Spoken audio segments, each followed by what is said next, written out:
What's going on, everybody? Welcome back to Catacombs. So, I'm a little late to this right here, but this has been making the rounds. This Melyssa Ford and Charlemagne interview. And it's been making the rounds, and I wanted to talk about it because she brings up, the red pill and manosphere and stuff like that. I know people already reacted to it for the most part. The Lapeef Network, Anton Daniels, a few other people on in these YouTube streets have already kind of given their take on it. But it's mainly about a lot of panels of people just arguing back and forth.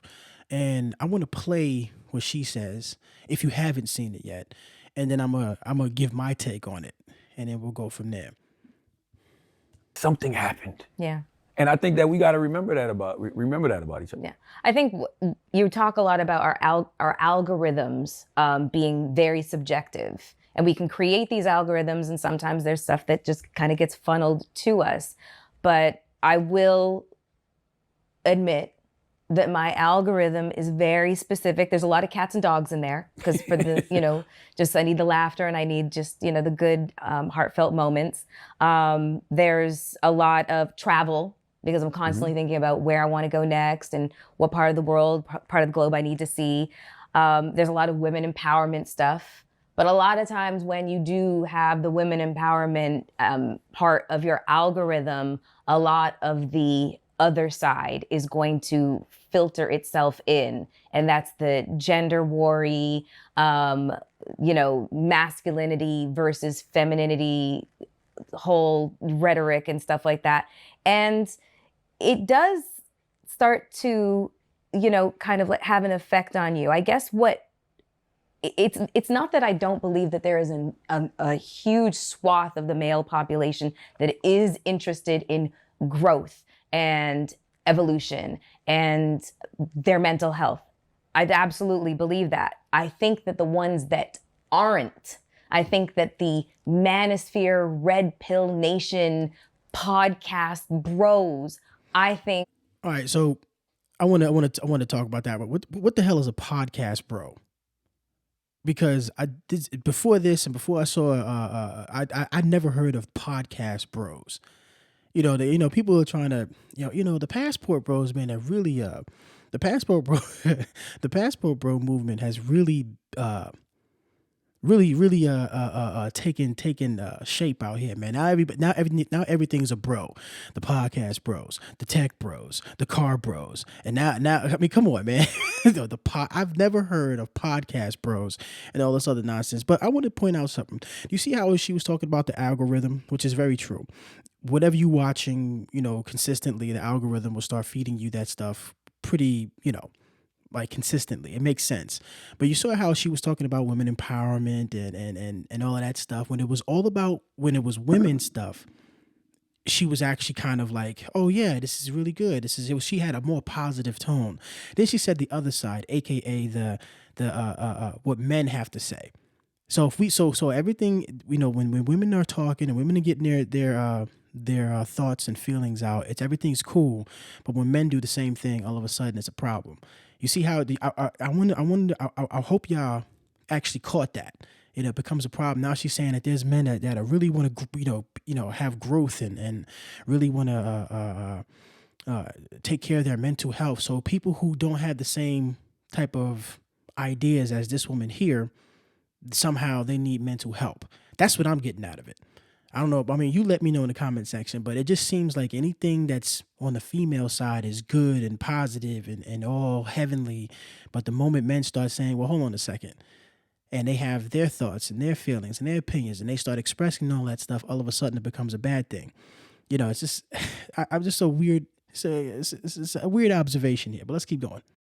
That they are so much louder. But that's the loud minority a lot of times. And then when you see the comments, well, not only that, I mean, when you read cases like Giselle Pellicot, the woman in France. Oh, yeah. Whose husband was basically renting out her body for about 10 years and drugging her in the process to where she didn't even know what was happening to her. And then this became like this massive case in France. And 51 men saw some kind of level of prosecution, but it was up to 80 men that had participated in this. And they were doctors, lawyers, grandfathers, fathers, brothers. They were all, pillars of society and members of society, professional, et cetera, et cetera. But they was buying pussy. I'm The so, problem They is, were they were not buying pussy. They were graping. but wasn't he selling her? I thought he was her husband or something. She was unconscious. Oh, He was drugging got her you, and renting out her body. Got you. Yeah, Got you. that was wild. And so when you hear things about that, when you see the swath of men from all walks of life participating in something like that, when you hear about this group chat of like 72,000 men sharing pictures of their wives and girlfriends in an intimate manner and exchanging stories as to how to manipulate women and drug them and take advantage of them. And well, Melyssa, what about the stories of women doing the same thing? This is my problem with women like Melyssa Ford. They only focus in on one side of it, of which, there is a problem with some guys who do that. Let's keep it real. But she never points out ever when women do harm to men. Never. I've never heard it. Now, if she has done it, I haven't heard it. I haven't seen it. And it's most women who think like her. It's always men, men, men, men, men bad, men bad, men bad, men bad. And it's like, come on, man. It's like, it's no way. And actually, Charlemagne later on in this episode actually points that out. He says, why don't you guys, talk about the good stuff, the good guys? You guys only focus on the bad guys. And that's a good point right there. And that's kind of what I'm saying right now. They only focus on the bad and the terrible, which is not I don't believe it's the majority. I don't believe that the majority of men behave like that. But if you let Melyssa Ford and women like her tell you, you would think that it was the vast majority of men that behave like that. And that's just not the case. I mean, Listen, there's some men that you trust to bear more. What was that shit y'all was arguing about? The bear or the man or whatever? There's some men if you ran into a strange man or a bear in the woods, who would you choose? 98% of women chose the bear, and men lost their ever-loving minds. I mean, because it is a very ridiculous thing. But I understand why women could feel that Here's way. the thing. If the bear kills me, that's fine. At least he didn't grape me. At least he didn't sexually assault me. At least he didn't, violate my corpse. What? If the bear kills you, more than likely he's going to eat you. You don't think that's violating the court? Like what the fuck? See, this is what it's shit like that, and I'm glad Charlemagne just said that.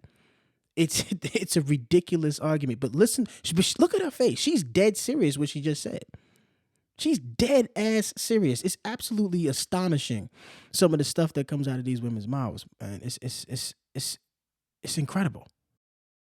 But what if that guy is running from the bear too, and the guy's trying to? And it's entirely possible, and this is I want men to really truly understand why women have no choice but to be fearful. You have 4 daughters. Absolutely. I need to know what, and one of them, your oldest, is I believe 16, 17. Let me ask you a question. Have you had more positive experiences with men than negative?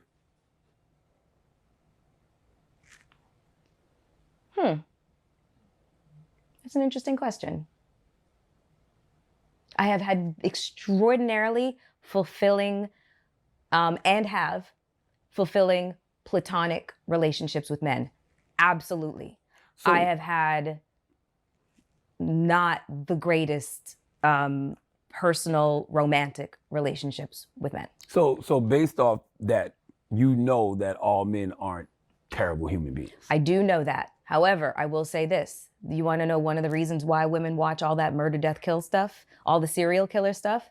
Because we're trying to understand what threat looks like. Because usually it's presented as somebody who's very, very normal. The BTK killer, Dennis Rader, he was a pillar of his community. He was an active member of his church.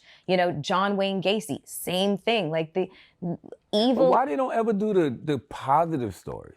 Meaning because all of this, I'm not saying it's not true, because it's definitely true, but propaganda works both ways. What I really don't like it with men, when we're trying to express some type of logic in these types of conversations, we always have to walk on eggshells. You see, he did it twice during, the recording of this video. He did it twice where he has to kind of lighten the blow of logic. when it he has to lighten the blow. He says, "Yeah, I understand you. I'm not saying this is that men don't do it. I'm not saying." And I kind of did it myself early. And you see, it's crazy that we as men are conditioned to try to play with the kid gloves when it comes to women. And but you see how she never prefaced it. She never said, I understand this happens or that happens. She never, when she's talking about women, it's 100% all in. Whereas when it comes to us men, we always gotta kind of walk on some eggshells when we're dealing with women, but they don't give us the same grace ever, ever. It's kind of it's telling kind of how we've all been taught and conditioned to. It's just telling. If there was a network that showed us, these great men who did right by women and, protected women and held women down, your perspective wouldn't lean so much to, men ain't shit, I gotta go with the bear. No, trust me. I place in my algorithm men that I know there's a guy named Will Hitchens online. There I don't know who that is. This podcast, it's these 4 young Black boys. I can't remember what the podcast is called right now, but I mean. Oh, you're talking about it starts with a J. Jamming or something like that? Yes. I have no idea what that is. I love them. I love them because it's just they take men and brosphere and red pillars to task. See, this is what I'm talking about. They don't like it when we have something to say that they don't agree with, or when we talk logical or actually speak the truth on things that's happening. I guarantee that if I go over there and watch this jamming podcast, they're probably doing some simp shit. And women love simps. They just don't love to fuck them. So, okay, I think I'm just gonna stop this shit here, man, because I'm just starting to get bored. I'm bored hearing her right now. So I'm going to go ahead and cut this short. And yeah, man, until the next one. I mean, actually, hold up. Nah, fuck that. I'm done. I'll talk to y'all later. Until the next one, y'all be easy.